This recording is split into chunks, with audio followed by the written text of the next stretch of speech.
ഈ വീഡിയോയിൽ പറയുവാൻ ഉദ്ദേശിക്കുന്നത് ന്യൂസ് ഒന്നുമല്ല, ഒരു ഹ്യൂമൻ ഇൻട്രസ്റ്റ് സ്റ്റോറിയാണ്. കഴിഞ്ഞ 2 ദിവസം കേരളത്തിലെ സോഷ്യൽ മീഡിയയിലും ന്യൂസ് പേപ്പറുകളിലൊക്കെ വന്നുകൊണ്ടിരിക്കുന്നൊരു പയ്യൻ്റെ കാര്യമാണ്. നിഖിൽ, 18 വയസ്സുകാരൻ, തിരുവനന്തപുരത്ത് സെൻറ് തോമസ് സ്കൂളിൽ പഠിക്കുകയാണ്, 10th. അപ്പം ഈ പയ്യനെ പറ്റി പറയുമ്പോൾ അതിനകത്ത് ഒരു ഹ്യൂമൻ വാല്യൂസ് നമ്മൾ മനസ്സിലാക്കേണ്ടതുണ്ട്. ഒരു ഇന്ത്യയിലെ ഒരു മിഡിൽ ക്ലാസ് ഫാമിലി എന്നുള്ള പയ്യനാണ്. അപ്പോൾ ഈ പയ്യൻ്റെ അമ്മ ഷീബയുമായിട്ട് സംസാരിച്ചു. അവർ ജനിച്ചതും വളർന്നതുമെല്ലാം ആൻഡമാൻസിലാണ്.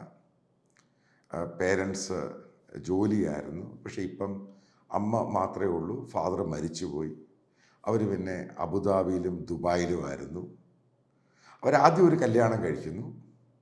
അപ്പോൾ അതിനകത്ത് ഒരു കുട്ടിയും അച്ഛനും, അതായത് ഇവരുടെ ഭർത്താവും ഒരു ആക്സിഡൻറ്റിൽ മരിച്ചുപോയി. ഇവർ BDS പഠിച്ചുകൊണ്ടിരിക്കുന്ന സമയത്താണ് കല്യാണം കഴിക്കുന്നത്. പിന്നെ മറ്റൊരു സംഭവം, ഇവർ വേറെ കല്യാണം കഴിക്കുന്നു. അത് ഇൻ്റർ റിലീജിയസ് മാരേജാണ്. ഒരു നായർ പയ്യനെയാണ് കല്യാണം കഴിക്കുന്നത്, ഇവരെക്കാളിലും 5 വയസ്സോളം എളുപ്പമുള്ള. അപ്പോൾ അതിനകത്ത് 2 കുട്ടികളുണ്ടായി. ഒരു കുട്ടി നിഖിൽ, മറ്റേ കുട്ടി അപ്പു. അപ്പു എന്ന് പറയുന്ന ആ പയ്യന് ഓട്ടിസം ഉള്ളൊരു കുട്ടിയാണ്. ഇപ്പം ഷീബയുടെ സംസാരിച്ചും പറഞ്ഞ് ഈ അച്ഛനെ, അതായത് ഈ രണ്ടാമത്തെ ഹസ്ബൻഡ് കാർഡിയാക് അറസ്റ്റായിട്ട് ദുബായ് വെച്ച് മരിക്കുമ്പോൾ ഡെഡ് ബോഡി കൊണ്ടുവരുന്നു. അപ്പം ഈ ഹസ്ബൻഡിൻ്റെ വീട്ടുകാർ ഇവരെ 2ാം കല്യാണം കഴിച്ചതിൻ്റെ പേരിൽ ഈ ഭർത്താവുമായിട്ടുള്ള എല്ലാ ബന്ധവും ഉപേക്ഷിച്ചു. അതായത് ഈ ഭർത്താവുമായിട്ടുള്ള ഈ വീട്ടുകാരുടെ ബന്ധം ഉപേക്ഷിച്ചു. തിരുവനന്തപുരംകാരാണ് അവർ. അപ്പം ഇതിൻ്റെ കർമ്മങ്ങളൊക്കെ ചെയ്തത് ഈ നിഖിൽ എന്ന് പറഞ്ഞ കുട്ടിയാണ്. അപ്പം അന്ന് തന്നെ ഈ ഷീബയ്ക്ക് തോന്നി, കാരണം ആരും സഹായിക്കാനില്ല, ഇങ്ങനെ കല്യാണം കഴിച്ചതിൻ്റെ പേരിൽ ഷീബയുടെ വീട്ടുകാരും ഷീബയെ എതിർത്തു പൂർണ്ണമായിട്ടും. എന്തിനാണ് ഇൻ്റർ കാസ്റ്റ് മാരേജ് കല്യാണം നടത്തിയത്? 2 വീട്ടിൽ നിന്ന് എതിർപ്പ്. ഞാൻ ഈ പറയുന്ന നമ്പർ 1 കേരളം, ഇവിടെ ഇൻ്റർ കാസ്റ്റ് മാരേജിന് പ്രശ്നമില്ല എന്നൊക്കെ പറയുന്നിടത്ത് സംഭവം ഇത് പറയുന്നത്. അപ്പം അതിനുശേഷം ഇവർ വാടകയ്ക്ക്, വേറെ ഒന്നുമില്ല, സാമ്പത്തികമായിട്ടൊന്നുമില്ല. അപ്പോൾ അച്ഛൻ, അതായത് ഈ നിഖിലിൻ്റെ ഫാദർ മരിച്ച ശേഷം ഇവർ സാമ്പത്തികമായിട്ട് തളർന്നു. മനസ്സിലാക്കുക, 9 വയസ്സുകാരൻ ഒരു സ്കൂളിൽ പഠിക്കുന്ന ആ സമയത്താണ്, മൂത്ത പയ്യൻ പഠിക്കുന്ന സമയത്താണ് അച്ഛൻ മരിക്കുന്നത്, 2ാമത്തെ അച്ഛൻ. അതേപോലെ ഓട്ടിസം വന്ന കുട്ടി.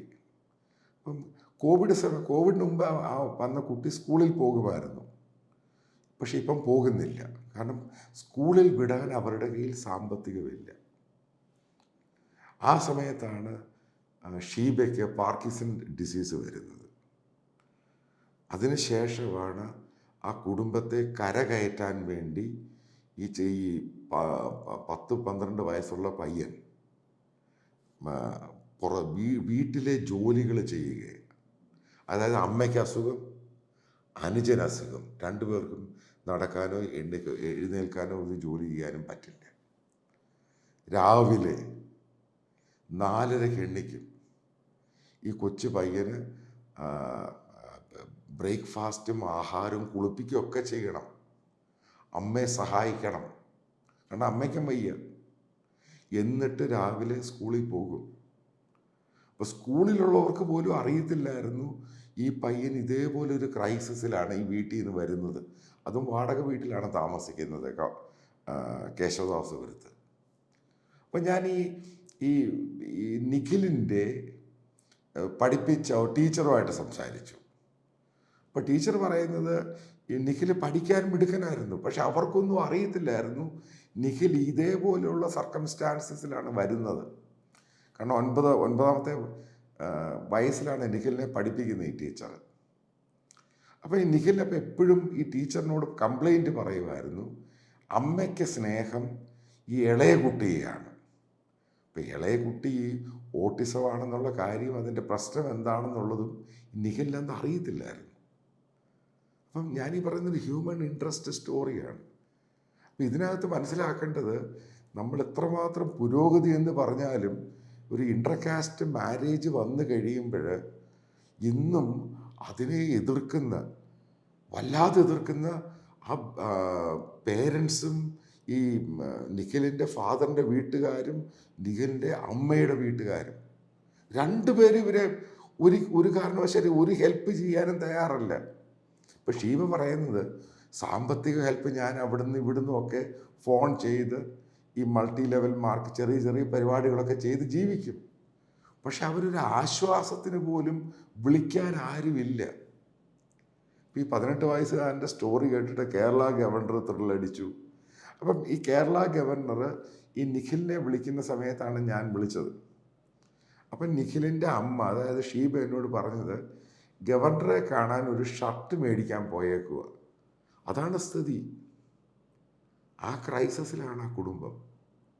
അപ്പോൾ അത് കഴിഞ്ഞിട്ട് അതിൻ്റെ അകത്ത് ഏറ്റവും എൻഡിങ് എന്ന് പറയുന്ന ഈ സ്റ്റോറിയുടെ, അപ്പം പല ആൾക്കാരും വിളിക്കുന്നു, പല സ്പോൺസർഷിപ്പ് വരുന്നു, ഷെഫ് പിള്ള വിളിക്കുന്നു, ഫ്യൂച്ചറായിട്ട് അവൻ എന്തൊക്കെയാണ് പഠിക്കേണ്ടത് അത് സഹായം ചെയ്യാമെന്ന് പറയുന്നു. സെൻറ് തോമസ് സ്കൂൾ ഇത്രയും നാൾ അവർ പോലും തിരിഞ്ഞു നോക്കിയില്ല, അവർ പൂർണ്ണമായിട്ടും ഫീസ് വേവ് ഓഫ് ചെയ്യാമെന്ന് പറയുന്നു.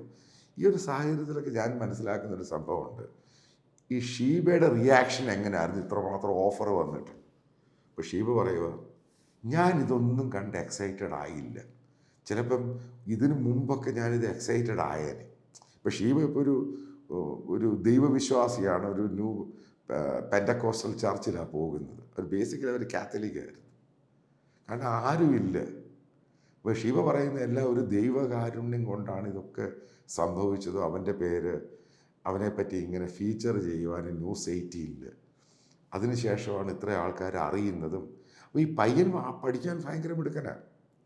ആ പഠിപ്പിച്ച ടീച്ചർ തന്നെ പറഞ്ഞു എല്ലാത്തിനും നല്ല മാർക്കുണ്ട്, എപ്പോഴും സംശയങ്ങളുണ്ട്, കാര്യങ്ങൾ അറിയും, വളരെ തീക്ഷ്ണമായിട്ട് കാര്യങ്ങൾ ചോദിച്ചറിയുന്ന പയ്യനാണ്. ഈ പറയാൻ പോകുന്ന സംഭവം നമ്മൾ വളരെ സേഫാണെന്ന് വിചാരിക്കുന്നൊരു സംഭവമുണ്ട്, മിഡിൽ ക്ലാസ്സിൻ്റെ ലൈഫ് എന്ന് പറയുന്നത്. പക്ഷേ എവിടെയെങ്കിലുമൊക്കെ ഒന്ന് തെറ്റിയാൽ ഇത് വല്ലാത്തൊരു കുഴിയിലോട്ടാണ് കയറി പോകുന്നത്. പ്രത്യേകിച്ച് 2 വീട്ടുകാരും എതിർക്കുന്നു. ഒരു സ്ത്രീ എന്ത് ചെയ്യാനാണ്? ഒരു അസുഖം വന്ന പാർക്കിൻസൺസ് ഡിസീസ് വന്ന ഒരു സ്ത്രീയും ഓട്ടിസം വന്നൊരു ചെറുക്കനും ഒരു 17 വയസ്സുള്ള ഒരു ചെറുപ്പക്കാരനും സ്കൂളിൽ പഠിക്കുക, എന്ത് ചെയ്യാൻ പറ്റും? കാരണം വീടിൻ്റെ വാടക കൊടുക്കണം, അതായത് എല്ലാത്തിനും പണം കൊടുത്താണ് പോകേണ്ടത്. അപ്പോൾ ആ ചെറുക്കൻ്റെ റെസ്പോൺസിബിലിറ്റിയാണ് നമ്മുടെ ഓരോ പിള്ളേരും മനസ്സിലാക്കേണ്ടത്. രാവിലെ 4:30 എണ്ണിക്കും, എന്നിട്ട് ഈ ചെറുക്കനെ നോക്കൂ, അമ്മയ്ക്ക് ആഹാരം കൊടുക്കും, ചെറുക്കന് ഈ അനിയന് ആഹാരം ഉണ്ടാക്കി കൊടുക്കും, എന്നിട്ട് സ്കൂളിൽ പോകും. അതായത് 18ാമത്തെ വയസ്സിൽ മെച്യൂരിറ്റി മാത്രമല്ല, ആ വീട് റൺ ചെയ്യുന്നത് അതിപ്പോഴത്തെ ഒരു പുതിയ ജനറേഷൻ്റെ രീതിയിലോട്ടായി മാറിയേക്കുകയാണ്. അതായത് ഡിപ്പെൻഡ് എന്ന് വെച്ച് കഴിഞ്ഞാൽ ഇവർ ഈ കുടുംബം ആരോടും പറഞ്ഞില്ല അവർക്ക് എന്താണ് പ്രശ്നമെന്ന്. പക്ഷെ അവരിതിങ്ങനെ കൊണ്ടുപോയിക്കൊണ്ടിരുന്നു. പക്ഷെ അവസാനം ഇത് പബ്ലിക് എല്ലാം അറിഞ്ഞു. അപ്പം ഞാൻ ചോദിച്ചു, ഇത് പബ്ലിക് അറിഞ്ഞ് നിങ്ങൾക്ക് മോശമായി? പറഞ്ഞു 1% പോലും ഞങ്ങൾക്ക് മോശമായില്ല. ഇത് പബ്ലിക് അറിഞ്ഞത് നല്ലതാകണം.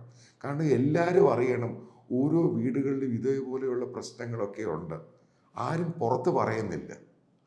പക്ഷെ അവർക്ക് സഹായത്തിന് കിട്ടുവാണെങ്കിൽ ഏറ്റവും നല്ലത്. ഇതൊരു ഹ്യൂമൻ ഇൻട്രസ്റ്റ് സ്റ്റോറിയുടെ ലെവലിലാണ് നിങ്ങൾ മനസ്സിലാക്കേണ്ട. മനുഷ്യൻ്റെ പോക്കും വരവും, ഏത് സമയത്താണ് അവൻ വീഴുന്ന സമയത്ത് ഈ പറയുന്ന എല്ലാ വെർട്ടിക്കൽസും കൂടെ നിങ്ങളെ അറ്റാക്ക് ചെയ്യാൻ വരും. കാരണം ഷീബയുടെ വീട്ടുകാർ ഷീബയെ സപ്പോർട്ട് ചെയ്യുന്നില്ല, ഷീബയുടെ ബ്രദർ സപ്പോർട്ട് ചെയ്യുന്നില്ല, സിസ്റ്റർ സപ്പോർട്ട് ചെയ്യുന്നില്ല. എന്താ സപ്പോർട്ട് ചെയ്യാത്ത? ഷീബ നായരായ ഒരുത്തിനെ കല്യാണം കഴിച്ചു. ഇനി അപ്പുറത്ത് ഷീബ കല്യാണം കഴിച്ച 2ാമത്തെ ഹസ്ബൻഡ് അവർ നായരായിരുന്നു. അവരെന്താണ് ഇവരെ സപ്പോർട്ട് ചെയ്യുക? അവരുടെ മകൻ്റെ മക്കളാണ്. എന്താ സപ്പോർട്ട് ചെയ്യാത്തത്? എന്തുകൊണ്ട് ഈ അവരുടെ മകൻ ക്രിസ്ത്യാനിയായ ഈ സ്ത്രീയെ കല്യാണം കഴിച്ചു? അതായത് വിധവ ആയ സ്ത്രീയെ കല്യാണം കഴിച്ചു. എന്നോട് ആ വാക്കാണ് ഷീബ ഉപയോഗിച്ചത്. ഇവിടെയാണ് നമ്മൾ മനസ്സിലാക്കേണ്ട സംഭവം. ലോകം ഒത്തിരി മാറിയിട്ടുണ്ട്. അതുപോലും മനസ്സിലാക്കുവാൻ നമ്മുടെ മിഡിൽ ക്ലാസ് തലമുറയ്ക്കും മിഡിൽ ക്ലാസ്സിന് പറ്റുന്നില്ല. അവിടെയാണ് പ്രധാനമായിട്ടും ഹ്യൂമാനിറ്റിയും ഹ്യൂമൻ റിലേഷൻഷിപ്പിനെ പറ്റിയും എഡ്യൂക്കേഷൻ നടത്തേണ്ടത്. ആലോചിച്ച് നോക്കുക, ഇതിൽ ആർക്കെന്ത് നഷ്ടപ്പെടാനാണ് ഉള്ളത്? വളരെ സിമ്പിൾ തോട്ടാണ്. ഇവരെല്ലാം ഫാമിലിയെ വെച്ചുകൊണ്ടിരിക്കുകയാണ്. ഫാമിലി കാരണം രണ്ടുപേരും ഒരുവിധം സാമ്പത്തികമുള്ള മിഡിൽ ക്ലാസ് ഫാമിലിയാണ്. അതുകൊണ്ടാണ് ഇത്രയും അവർക്ക് ഈ ഫാമിലി കുടുംബത്തിൻ്റെ സംഭവം പോകും. ഇവിടെയാണ് ഇഷ്യൂ ഉണ്ടായേക്കുന്നത്. അതിനകത്ത് ഉരുണ്ട് പെടയുന്ന രണ്ട് കൊച്ചു കുട്ടികൾ, നിഖിലാണെങ്കിലും അതേപോലെ അപ്പു, പിന്നെ ശാരീരികമായി വയ്യാത്ത ഷീബ എന്ന സ്ത്രീയും. ഇതാണ് മനസ്സിലാക്കേണ്ട ഏറ്റവും ദയനീയമായ സംഭവം. ഇതിനകത്ത് അവർക്ക് പണം കൊടുക്കാൻ വേണ്ടി ഒന്നുമല്ല വീഡിയോ ചെയ്യുന്നത്, അവരെ സഹായിക്കും. നിങ്ങളിത് കരയാൻ വേണ്ടിയുമല്ല. ഇതൊക്കെ മനുഷ്യ സഹജമായിട്ട് ഉണ്ടാകാൻ സാഹചര്യമുള്ളതാണ്. ഇതൊക്കെ നമ്മുടെ കുട്ടികളെയും നമ്മൾ പറഞ്ഞു പഠിപ്പിക്കണം. മുന്നോട്ട് എങ്ങനെയാണ് പോകുന്നത്, എന്തൊക്കെയാണ് നമ്മൾ തരണം ചെയ്യേണ്ടത്, ഏതിനെയൊക്കെയാണ് നമ്മൾ ഓവർകം ചെയ്യേണ്ടത്, എല്ലാവരും മനസ്സിലാക്കിയിരിക്കേണ്ട ഒരു ചാപ്റ്ററാണ് ഈ കുടുംബത്തിൽ നിന്ന് നമുക്ക് മനസ്സിലാക്കുവാൻ സാധിക്കുന്നത്.